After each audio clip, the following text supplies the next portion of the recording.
Hey, I'm Alex Radcliffe from Board Game Co. And today, today we're going through Origins. We're going to be going through a whole bunch of things over here, trying to show you what we got going on. It's going to be Origins in Greater Columbus Convention Center as we wander through the halls. It's before anything's really open, so there's people, there's stuff kind of around as we scroll and just see, but right now it's still fairly empty as far as things go. And I just want to give you a taste of everything that's currently available. We're going to be going through it all.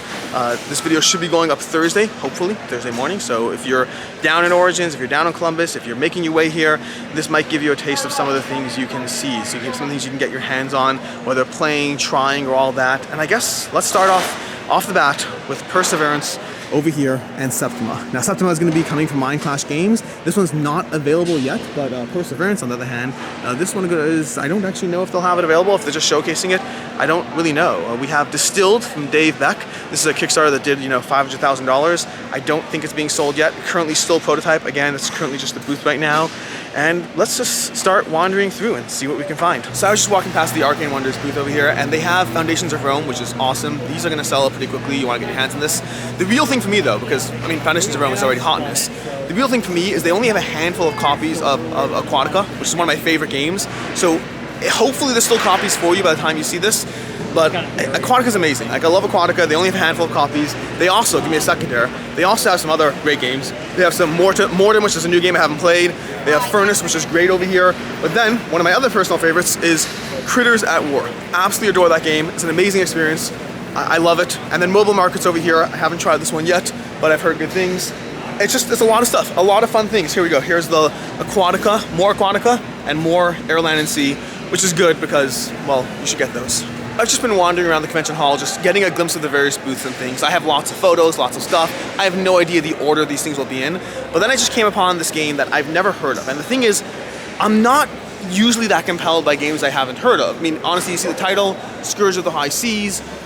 It sounds okay. There's a million games, there are a dime a dozen that just don't have the marketing budget, I guess, for me to be aware or know about it, or a company that I'm aware of. But then I saw the board set up, and I'm very compelled. Could be a terrible game, I have no idea. But this is what we have over here. Like, if you see over here, look at this. Look at this over here. Look at that. Like, it just looks strangely compelling. I don't know if it's the pieces, I don't know if it's the artwork. It could be an absolutely terrible game that I'll have no interest in. But Scourge of the High Seas, I am suddenly interested. I took photos and I'll be looking into it more. So this is Destiny's over here. Honestly, I don't even know if you're gonna hear me at this point because it's a little loud right now, but I'm just showing you, we got Destiny's, we got Chronicles of Crime, we have Kids Chronicles and all this stuff. We have a whole bunch of things, just tons of games. We got, let me just move over here.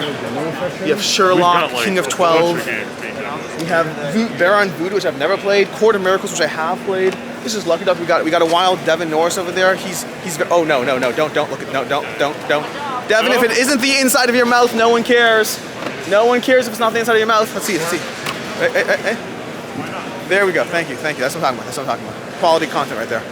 I just spent the past 15 minutes lugging a giant thing of shampoo from my car down to here, which is not fun in this heat.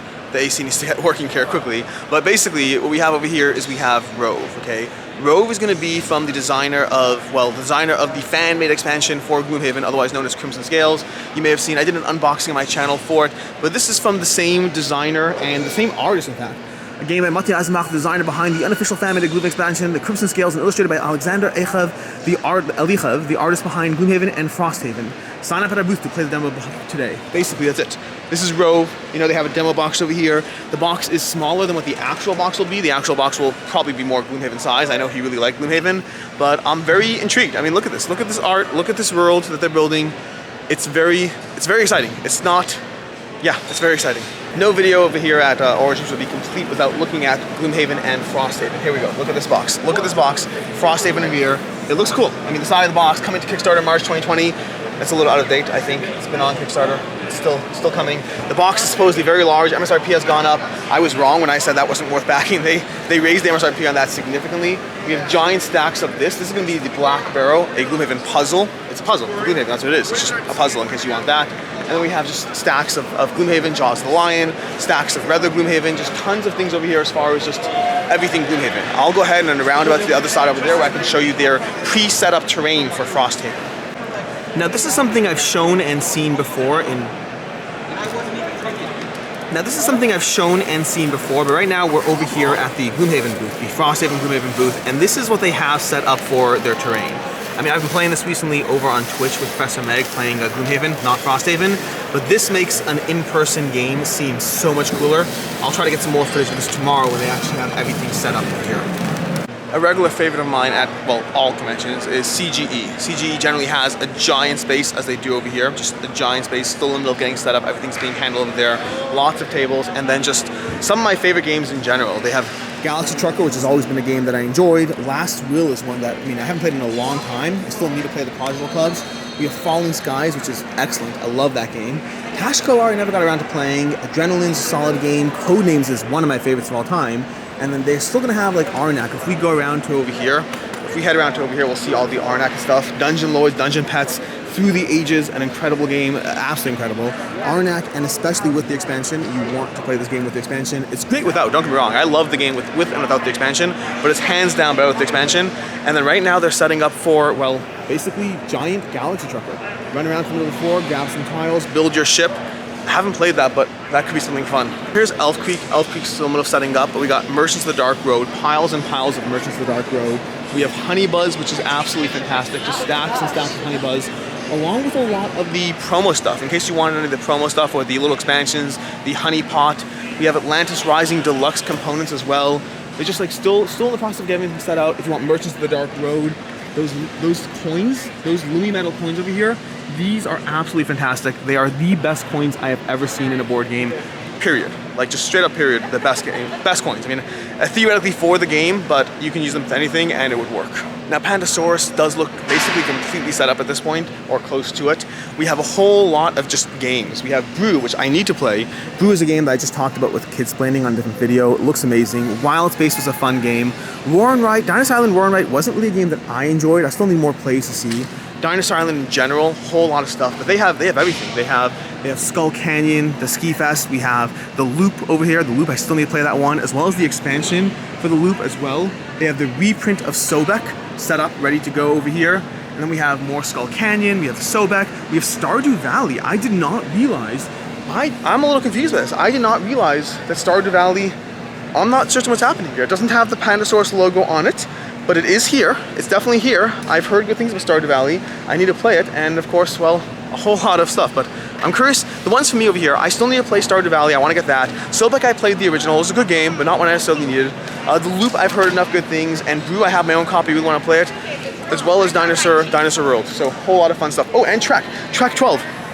I've heard good things about that one as well, as far as little roll and write games go. So that's another game that I kind of want to try when I get the chance. And then of course we have, well, Burn Cycle, just giant stacks of Burn Cycle over here, just lined up as far as you can go. We have basically chip theory games, Too Many Bones, some of my favorite games. What is this? What is the 404th? I got no clue what that is. We'll find out tomorrow. We have more Burn Cycle expansions. The Brass Mag miniatures, these are insane if you've seen them. I have an unboxing of those, you can check. Well, not really an unboxing, but just a bunch of miniatures, and I go over those. But Burn Cycle's incredible. Cloudspire, I've made them promise to like actually walk me through Cloudspire and teach me how to play it, because I really want to play it. I have not played it yet. We have Too Many Bones, which is amazing, as well as Too Many Bones, little plushies and stuff. Those are just, I mean, I don't need those. I don't need those. We also have Coffee, which I totally don't need. But more Too Many Bones. A giant map of all the prices. I mean, chip theory games they're insane. Again, my goal with this convention, I have many goals with this convention, but one of my goals with this convention was literally just the process of getting chip theory games to teach me Burn Cycle. And that's not true, that's not a lie. To teach me Cloudspire. I really want to play Cloudspire. I love some of their games, I love most of their games, and Hoplomachus isn't here yet. I can't wait for Hoplomachus, you know, the new one, Hoplomachus Fatorum. I can't wait for that to show up. I'm excited. Tomorrow. And then we have indie boards and cards. Stronghold Games, indie boards and cards. They have a whole bunch of their usual stuff. We have some Aeon's End over here, Aeon's End Outcast. I believe they currently have Aeon's End Past and Future or something like that. They have Aeon's End currently on Kickstarter right now. We have Australia, which is a game that I still want to play. I know Board Game Coffee loves it, and I've heard good things. It's almost like a train game combined with Cthulhu, which is an interesting combination of things that you wouldn't have thought. We have, I can't, I'm sorry, give me a second here. I can't do this, I just can't do this, it's not okay. We have Terraforming Mars, because Terraforming Mars is the best game of all time, and we have the deluxe components over here, or some of them at least. They don't have the domes. I personally love the domes. I was just playing with somebody yesterday, and they didn't realize the domes were a thing. We have Colonies, which is okay. I like Colonies. I don't love it. Turmoil is a little long for me. Venus Next I still haven't played with, and Prelude is an absolute must-have as far as expansions go. And then we have Ares Expedition, Collector's Edition, just a whole lot of Terraforming Mars and Aeon's End and other stuff too. But Terraforming Mars is the main game I'd pay attention to. And then we have 25th Century Games. They're still a bit in the middle of being set up over here, but they have Gartenbau over here, which is their latest Kickstarter. They have something going on here. That's one that looked intriguing. Didn't pull me in visually, but the gameplay looked intriguing. Kohaku is one I still need to play myself. And then we just have like giant stacks of a variety of their games, from Curmudgeon, designed by Grant Lyon over here. We have Kingswood, we have Chicken Dinner, Tricky Tides, just a ton of games. They'll have the usual stuff. They actually, Prehistories, I just played Prehistories the other day with my family. It's a fun, light little polyomino game, a little on the light side, very family friendly, a good intro polyomino game. Now this is a break from the things I've been showing you until now, but we have weapons here. There's weapons too in terms of just, if you want gigantic foam weapons, I'm curious what the price tags on some of these things are, because they look very, very cool. But you have foam shields, foam weapons, and foam lightsabers as well. We have foam chainsaws, foam everything. These are cosplay level equipment. Don't know the exact details on it. Let's see how much let's see if we can find a price tag for you on something here. For example, if I want this sword over here, this cosplay sword over here, that's gonna run me $95 for this, but it's got like solid foam attacking. These things supposedly hold up for a long time. I don't know for sure, but I can tell you that my son, we got one of these little ones over here for my son last year from Origins, one of these little like $35, $45 guys. It's lasted totally fine, and they abuse the hell out of that thing, so they like it. And this is not the only booth either. They have a few booths over here. You know, if you want to test your weight with this mighty hammer over here and just bash somebody, listen, I don't have a good excuse for these things, so my kids get the weapons instead. But if you want, I mean, there's a whole bunch of things. There's art prints, there's stuffed animals, there's dice, there's miniatures. I'm here primarily for the board games, obviously, but there's a lot. There's a lot going on here. So I'm heading over to Capstone Games right now. Capstone Games has, well, they have a bunch of things, but obviously one of the standouts, just based on the tables alone, is going to be Ark Nova. You can see 2 tables set up for Ark Nova here. We have the giant, display banner for Ark Nova. Ark Nova is a game I had a chance to play once. I still need to play it more. For me, it's a solid game. I really enjoy it. It's also not Terraforming Mars, but that's just my opinion. I mean, Ark Nova is one of those things where like it came out last year, and it's like number 17 on Board Game Geek or something like that. It's absolutely insane how fast this thing has risen through the ranks. And you can see over here just shelves full of Ark Nova ready to go. And by ready to go, I mean that they are indeed ready to go. These things will, and I have to imagine they'll sell out. Ark Nova is still a hard game to get your hands on. It started to finally become a little bit more available. I still have a pre-order somewhere. The copy I played was Quacklope's, not mine, but I still have a pre-order somewhere. But they have other games too. They have Watergate, they have Orleans, they have Rorschach, they have Rift Force, Curious Cargo. Capstone Games in general has been doing a phenomenal job as far as just the stuff they're putting out. Ooh. Rift Force Beyond. Rift Force Beyond, I'm excited for that. I wanted an expansion for Rift Force. Then we have Watergate. Watergate's absolutely amazing. I love it. Clinic. Is Capstone Games picking up Clinic? Because I see Clinic over here behind me. I'm not entirely sure what's going on there. We have both boxes of Watergate, the white box and the black box. I personally have the black box. It's my personal preference. I'm happy with it. It works. But this game is incredible. The Watergate's one of my favorite games. Have multiple videos on it, multiple content. But that's Capstone Games. From there, we're going to go directly to Lucky Duck, which I may or may not have already done. So I guess I'll do it at a very high level. We have Lucky Duck Games. We have Sherlock. We have Pocket Detective, Small Islands, King of 12, Quest of the Moonstones, Destinies with expansions, whole lot of Lucky Duck content, just a ton of stuff. Destiny's bundle, we got some pricing lists if any of that interests you. Chronicles of Crime, yeah, lots and lots of stuff. What is this? X-Trays? X-Trays? I don't know what this is exactly, but it looks like we have, it looks like Game Trays. Game Trays, X-Trays. Don't know exactly what that is, but we'll figure it out.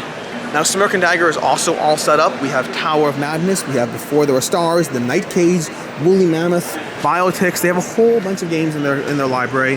The Hex was a more recent Kickstarter they ran. You can see shelves full of The Night Cage. That's going to be one of their more popular titles that they're showing over here. Here we have Tower of Madness. Tower of Madness has this like aspect of putting these little things inside, and I don't actually know how to play, so I guess what you see is as far as I can see over here. But yeah, that's Smirk and Dagger. Now going back to, well, other things that are board game adjacent, we have a bunch of board game tables over here. More specifically, Carolina Game Tables, actually. That's the company, it's not Board Game Tables. We'll go to Board Game Tables next, let's do that. It's right around the corner. But we have Carolina Game Tables. You can see some of their offerings over here. These are not gonna be cheap, as most board game tables aren't. You can see the price lists over there as far as different options. But they do look very premium and shiny. They have a very wide band, so you have to figure out whether this works for you. One of the things that I like over here, because I do appreciate standing when I'm playing games, but they have a stand-up table over here where you can basically be at table height and just stand up. You can see over here, I guess you could have a bench as well, but I don't mind the stand-up table. If I had room for it, for an extra table, I would do that as well. I'd consider that. I like standing and playing games sometimes. This thing looks beautiful. This is more their dining room table. I don't love how large the leaves are. That would make it a two-man job to move those. I already have a hard enough time with some of my game tables as far as, you know, just the weight of the leaves. It's one of those things you want to be mindful of when, well, choosing a game table, all those small little details. Speaking of which, I need to review my game tables. From there, we're going to head directly over to board game tables. Wow. Okay, so it looks like they have a giant Kabuto Sumo set up over here, which that should be fun. That's not the one you get if you buy it at retail, but it is cool. We have Ghosts of Christmas. Ghosts of Christmas, one of my favorite games from board game tables. We have Kabuto Sumo. This one wasn't for me, but lots of people do like this one. We have Mountain Goats. Mountain Goats is a solid game. I really enjoy this as a light filler. Still have this one in my collection. We have Bites, another light family weight game that I really enjoy. More Ghosts of Christmas, which I'm happy to see because I love Ghosts of Christmas. Some QE over here. QE is amazing. And of course, walls and walls and walls of board game bags. That is my go-to board game bag, by the way. I bought that on the original Kickstarter. I really, really like this one. It's one I use, well, I'm not holding right now because right now I'm just holding that backpack, but these board game bags, these are my go-to over here. They're reasonably priced and they do a good job holding a variety of game sizes. I really highly recommend these. I think they run like 40, 50 bucks, something like that, so they will vary. We have Factory Fun over here. We have Bear Raid. Bear Raid over here, set up ready. That's Bear Raid over there. And then we have actually a board game table because, funnily enough, this company was originally created to make board game tables. Looks like with a high degree of flexibility or adjustment. I actually almost got a board game tables table back in the day. I ended up going, well, a different direction, but to me it was between Uniquely Geek and Board Game Tables. And at the end of the day, Board Game Tables did lose out to Uniquely Geek, but never got to try one of the tables. From there, let's go ahead and head directly over to Brotherwise Games. Brotherwise Games set up with a very, very nice whole booth over here, in case you're wondering who they are exactly. We have Call to Adventure over here, Call to Adventure set up, Call to Adventure the Stormlight Archive, The Name of the Wind by Patrick Rothfuss, he's got to finish those books already. We have Night of the Ninja, which I just got and need to play. The Dragon Prince Battle Charge, I haven't heard much about the game, I don't know if it's good or not. We have John D. Clare Empire's End. This is one I'm very curious about to see how it actually plays out. The arts by Quan Chi Mura over there. We have more Call to Adventure, Epic Origins set up over there. We got this one going. Just a lot of Call to Adventure. That's been one of their hits along with, well, the original boss monster over there. We have Castles by the Sea. This is one that, I mean, it looks very compelling. I'll have to see if I have a chance to like demo this or something tomorrow because I believe there's still a late pledge in this one. I currently passed on it, but seeing it in person does make me kind of want it. The art looks great, the table presence looks great, the powers and abilities from various characters. And it looks like a little abstract adjacent, which has always been a genre that works for me. Then they have Empire's End, they have Overboss, they have a whole bunch of stuff. I'm gonna have to figure out a time to sit down and try some of these things because, yeah, I'm very intrigued. So now over here we have Matagot and Kolossal. Now Kolossal and Matagot, they kind of work together. I don't actually know the exact relationship they have, but they have a relationship. The important part of that is nothing to do with what I just said. The important part has to do with the fact that they have Socrates, they have Kemet, they have Seasons of Inish, but I'm not seeing Inish. So like I'm not entirely sure how that plays out because I mean Seasons of Inish is great, but do you want Seasons of Inish without Inish? I imagine you want Inish. We have Manhattan Project Energy Empire, we have Western Legends on the Colossal side, we have Mezzo on the Colossal side, Imagineers, haven't played that one, I've seen it a bit. We have Papillon over there. They have a whole bunch of games already set up to go. We have another one over here that looks like a prototype. We have Papillon over here. And then this, I don't know what this is at all, but this looks like Paris New Eden. I don't recognize the title, so I'm guessing it's something new. Let's go and take a look at the back of the box over here. That looks new. That looks new. I don't know this. It's possible it's something I just missed out on, but I'm curious. I do like Matagot in general. Colossal, oh my gosh, you know what I just played from Colossal that I loved? Almanac the Dragon Road. Just played is probably the wrong term. Just reviewed that I love. But Almanac the Dragon Road, been playing that one. Really solid game. Now over here across, we have the tables covered up right now, but we do have Ryder Games. Ryder Games specifically known for Final Girl. Now, they're known for a lot of things, but Final Girl was definitely their smash out hit. Past that, do we have anything else there lined up? I don't even know, it's all Final Girl. It's like, they have other things too in their catalog. They have Detective, City of Angels, and other games, but Final Girl was definitely, I mean, they did $2 million with that Kickstarter, I believe, which is absolutely insane. Final Girl, it's insane, it's Final Girl. But they'll have Final Girl, in case you want any Final Girl content, they'll definitely have that over there. We have Crytpid Cafe over here. Crytpid Cafe was a Kickstarter that ran. I don't remember much about it. I remember it looked cute. It looks adorable over here on the table. Crytpid Cafe seems to work, seems to do the job. But that's the game over there. And Stifling Dark. Oh my gosh, we have Witcher dice. We have Q Workshop. Q Workshop. I believe I once had their dice. Q Workshop is, let me just go ahead and show you this. Q Workshop behind me. They have metal dice, including metal dice for The Witcher. Now, if you back the Witcher game, they also had their own metal dice, but Q Workshop has their own. I had some of the dice at one point. I don't remember what happened to them. I remember I showed them a while ago. We have Grand Gamers Guild, but let's show you some stuffed animals first, because why not? So let's go ahead and show you some stuffed animals. We have these over here. In case you're into Squishabilles, they have Squishabilles, because why not? I mean, my kids love Squishabilles. They'll enjoy this. I'll be down here with my kids on Sunday, because Sunday's family day. Not officially, but for me it's family day, because that's when I take my family. I drive back to Cleveland, then head back up over here. So we'll figure that part over there.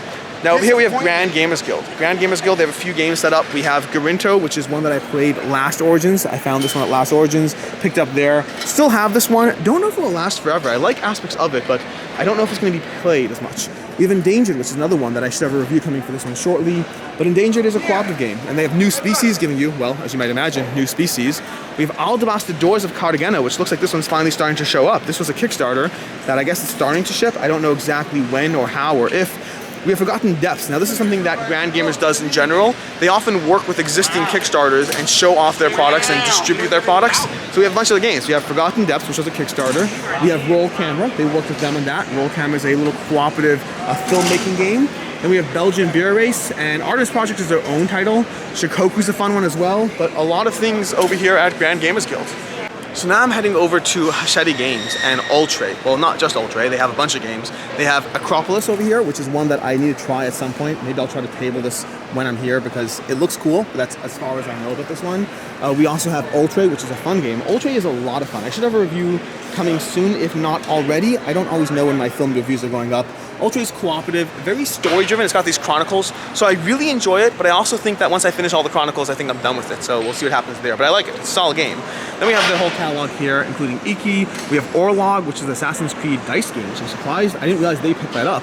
We have Nidavellir, which is phenomenal. Thingavalir, which is the expansion and almost essential. We have Pika Mouse, which looks very adorable. Don't know what's up with that. Marrakesh, which looks like they picked up that one. We have In the Palm of Your Hand, which is one that I have not tried. Very intrigued by it. It looks cool. They had some solid art for it. Suspects, another good title. There's a lot of solid titles from Hachette Games. They really took, I mean, I think they kind of more entered the scene with Nidavellir last year, but they've very quickly grown to a degree of just renown. So, solid games from Hachette Games. So over here we have Grey Fox Games. Now Grey Fox Games has a bunch of things going on here, but only one thing I really care about, which sounds pretty harsh when you think about it. That's not true. There's multiple things I care about, but there's one thing I really care about. Grey Fox Games has 4 Science, a solid game that I need to play more. It has Bushido, a game that I've heard things about, but haven't really played about. Gem Hens, again, not much that I know about that one. Super Hot the card game, not much that I know about it. Pocket Mars, a lot of games I don't really know much about from Grey Fox Games. We have Run Fighter Die, which I've played, solid game, but didn't need to keep it. We have War of the Worlds, didn't play that. Tortuga $29.99. We have a lot of games that I'm realizing from Grey Fox I have not played. One of my favorite games from Grey Fox that they don't have here is After the Empire, unfortunately. That's one of my favorite games from Grey Fox. But what they do have, that is, well, sort of here, is they have Last Light from Lori Canada. Lori Canada from the Dice Tower crew. Last Light, they're going to have a prototype here. To be clear, when I say they have it here, I don't mean you can get it. I mean you can play it. We'll have a single demo copy, and they can play that. And Last Light, I think you can still late pledges over on GameFound. I really like Last Light. I think it's going to be one of those games that just takes hold slowly but surely. I can't imagine it not doing well. It's a really solid game. Now over here we have Ivy Studios, Ivy Games. Now not much to really see here. We're still in the process of setting everything up, but we'll talk more about this one well when they have. Hey, who's that? Hey, what's up? Who's that? That's someone. That's someone. Hello. Who's that? How's it going? I'm very tired. We're literally building. Oh my gosh. We're literally building a house on our booth. So.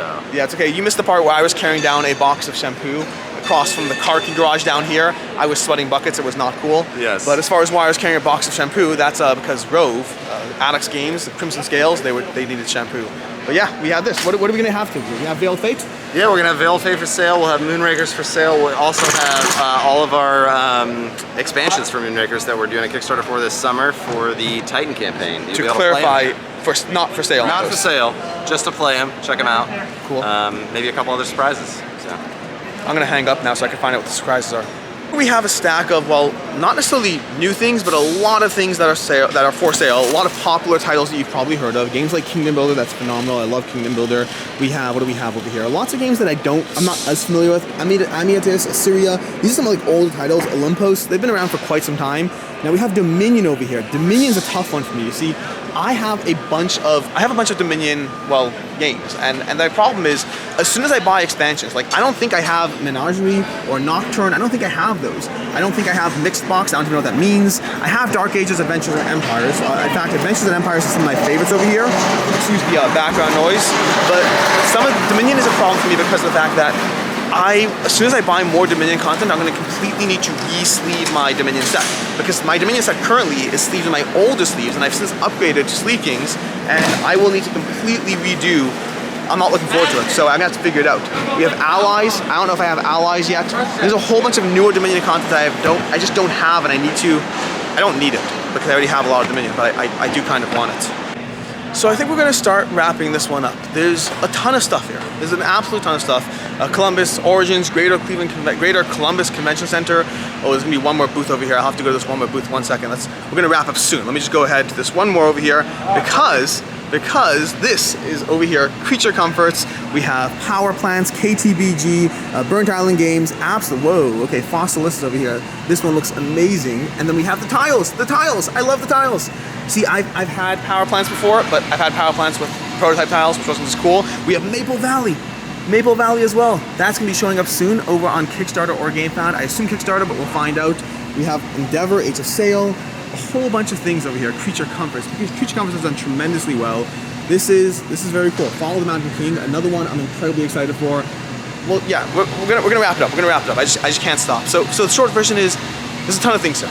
There's an absolute ton of things over at Origins right now. If you're already here, if you're showing up, any of those details, anything like that, this is just a taste of what's out there. There's a lot, and I'm only touching the bare minimum surface of everything. I'm gonna scroll so you can see Wonderbook behind me and DB Games and all the stuff they have. This is only the bare minimum taste of everything going on. There's just a lot of stuff. You can spend days here. You might be spending days here and only be seeing the very surface level of all the stuff that's out there. I'm excited. I'm excited for the next few days. I'm excited to dive in. I'm excited to sit down and table some of the games I've talked about, tabling Cloudspire, tabling Empire something from Brotherwise Games, tabling the Sand one as well. There's a bunch of games I just want to sit down and play. I'm very excited. I hope you enjoy this little mini tour of, well, everything Origins. There's a lot going on here. It's very exciting. Thanks so much, everyone.